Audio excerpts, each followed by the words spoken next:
분명히 고양이는 기르는 집인데 가보면 이 고양이 진짜 기르는 거 맞아? 아무것도 없는 그런 집. 반겨주지는 않더라도 혼비백사에서 도망가지는 않았으면 좋겠는데 어디론가 숨어버리고 코빼기도 비치지 않는 이런 친구들 이대로 두어도 괜찮을까요?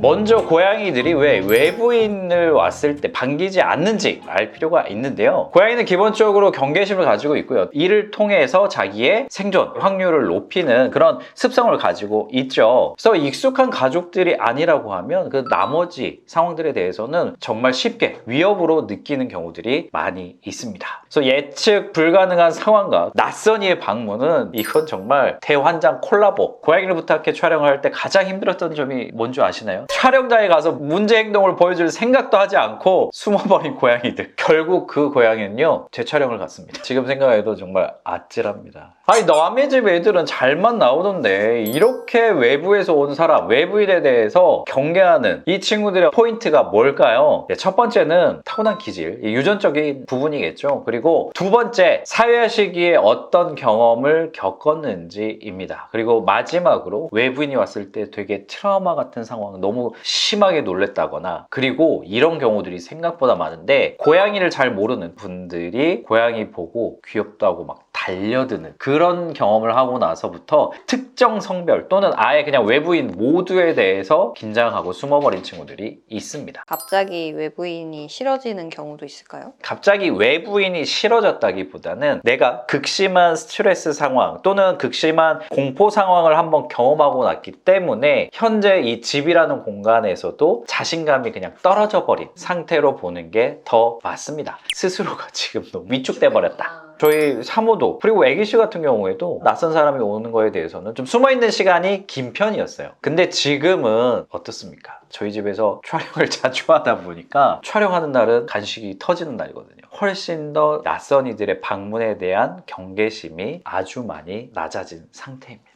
근데 원래는 잘 안 숨었던 고양이들이 점점 숨어서 안 나오게 되는 경우도 있잖아요. 근데 이제 그런 경우는 어떤 경우냐면 대부분 새끼 고양이 시절에는 이때는 그냥 겁없이 막 나와요. 신난다 뭐냐 이런 느낌으로 나오다가 나이가 들고 영역 개념이 생겨나기 시작하면서 낯선 것을 경계하는 이런 기준들이 생기게 됩니다. 이를테면 낯가림 같은 게 시작된다라고 볼 수 있겠죠.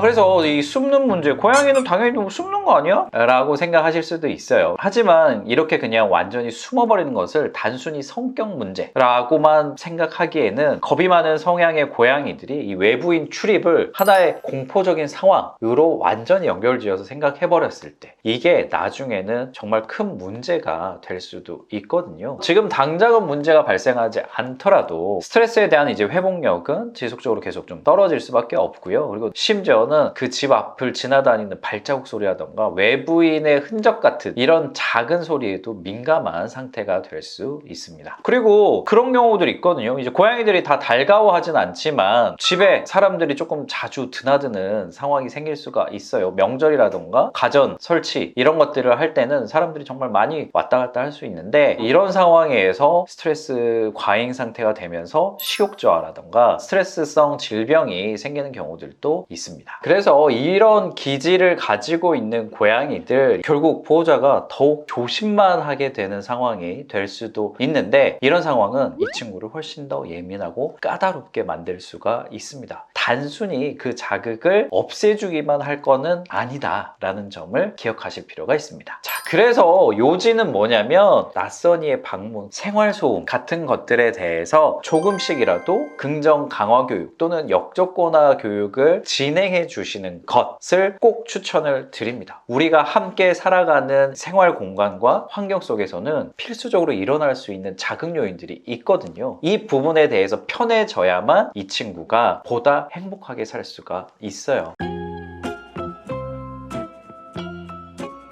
자, 첫 번째는 방문객이 지인이라고 하면 처음에 일부러 고양이한테 먼저 접근한다거나 또는 고양이를 너무 빤히 바라보면서 좀 긴장될 수 있는 부담되는 상황을 만들지 않도록 사전에 양해를 구하는 게 첫 번째가 되겠습니다. 그리고 외부인이 왔을 때 고양이한테 스트레스가 되니까 이걸 그냥 미리 고양이를 딴 데 그냥 격리해버려야지 라고 하는 게 아니고 수직 공간이라던가 또는 숨어서 현관문을 관찰할 수 있는 방구석에서도 여포가 될 수 있는 그런 스팟들을 만들어서 관찰하고 별일이 안 생기네 라고 할 수 있는 그런 경험을 만들 수 있는 스팟들을 만들어 주시는 게 좋습니다. 이를테면 이렇게 숨어서 바깥을 관찰할 수 있는 이런 스팟들이 있으면 좋겠죠. 애기씨가 낯선 사람이 좋은 사람인가 나쁜 사람인가 뭔가 판단하기에 기회를 제공하는 그런 용기의 동물. 자, 그리고 그냥 숨어 있도록 하는 것보다는 외부인 방문 시에 보상을 주면서 긍정적인 자극과 연계해 나가는 교육을 조금씩이라도 계속해서 해나가는 게 가장 중요합니다. 그러면 만약에 외부인이 와서 침대 밑에 숨었어요. 걔를 끄집어내서 막 간식을 줘요? 안 먹습니다. 이미 그거는 망한 거예요. 핵심은 이거예요. 외부인이 방문할 때 생기는 일련의 자극 요소들을 쭉 적어보세요. 발걸음 소리가 난다, 배를 누르는 소리가 들린다, 문이 열린다, 이런 중간 과정들이 있고 거기서 생기는 청각 자극 요소들이 있습니다. 그래서 이 친구들은 외부인을 직접 접했을 때는 그 공포심에 압도되어 있는 상황이기 때문에 발걸음 소리를 미리 녹음해서 이 발걸음 소리만 나도 간식을 주는 것, 그 다음에는 노크하는 소리나 벨 누르는 소리까지 연결해서 여기까지 소리를 들려주고 보상을 주는 것, 서서히 목표하는 바까지 긍정 강화해 주는 게 아주 중요합니다. 자, 근데 이 정도로 하면 단순히 소심한 게 아니고 치료가 필요할 만한 그 정도의 상황인데요. 숨기만 하는 게 아니고 공포에 사로잡혀서 대소변 실수를 한다거나 또는 외부인이 왔다 가면 정말로 한 이틀간 거의 식욕 절폐 상태가 되는 이런 상황, 또는 보호자에게 갑자기 공격적인 모습을 보이는 경우라고 하면 약물 치료와 함께 이루어지는 행동 수정 교육이 필요할 수가 있습니다. 자,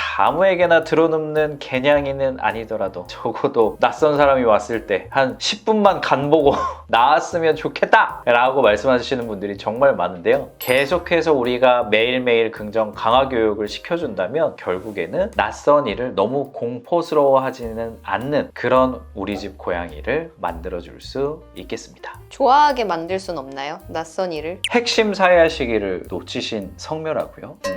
어려울 것 같은데요.